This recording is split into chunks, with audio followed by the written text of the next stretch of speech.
പ്രിയമുള്ളവരെ, പ്രണയ ദിനാശംസകൾ. അതിൽ കൂടുതൽ എന്ത് പറയാനാണ് എനിക്കതല്ലേ പറയാനുള്ളൂ. എന്താണ് പ്രണയം എന്നത് പലർക്കും പലതും അറിയാതെ പോകുന്നുണ്ട് എന്ന് എനിക്ക് തോന്നാറുണ്ട്. പ്രണയത്തിൻ്റെ പേരിൽ ആത്മഹത്യകൾ, കൊലപാതകങ്ങൾ, ബൾബെറിയൽ, അങ്ങനെ പലതും അതല്ല നമുക്ക് വേണ്ടത്. സ്നേഹത്തിൻ്റെ ഒരു നല്ല രൂപമാണ് പ്രണയം. നമുക്കറിയാമല്ലോ, അതിനൊരു പഴമൊഴി തന്നെയുണ്ട്.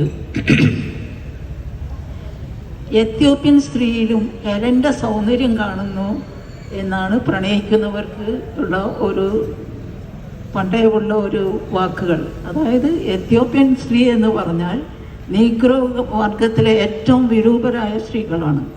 അവരെ ഹെലൻ്റെ സൗന്ദര്യം കാണുന്ന ഹെലൻ ഗ്രീക്കിലെ സൗന്ദര്യ ദേവതയാണ്.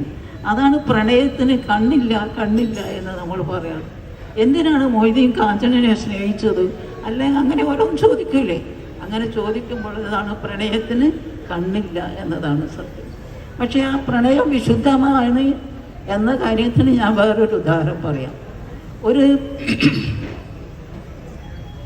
ഒരു വ്യഭിചാരം തൊഴിലാക്കിയ ഒരു സ്ത്രീ, അവളുടെ മനസ്സിൽ ഒരു പുരുഷനോട് പ്രണയം തോന്നിയാൽ ആ സ്ത്രീ പിന്നെ മറ്റൊരു പുരുഷനെയും അവൾ തൊടാൻ സമ്മതിക്കില്ല എന്നതൊരു വസ്തുതയാണ്. അതേപോലെ തന്നെ കാട്ടാളനായി നടന്ന ഒരാൾക്ക് പ്രണയം തോന്നിയാൽ അവൻ ദേവനായി മാറും. അതാ വേശ്യ വിശുദ്ധയാകുന്നു, കാട്ടാളൻ ദേവനാകുന്നതും പ്രണയത്തിൻ്റെ ഒരു അത്ഭുത അനുഭൂതിയാണ്. അങ്ങനെ പലതുണ്ട്. ഇപ്പം നമ്മൾ പ്രണയം എന്ന് പറയുന്നത് മുഴുവൻ പ്രണയമല്ല. ധാരാളം പെൺകുട്ടികൾ എൻ്റെ അടുത്ത് വന്നിട്ട് ഓരോന്നും സംസാരിക്കാറുണ്ട്.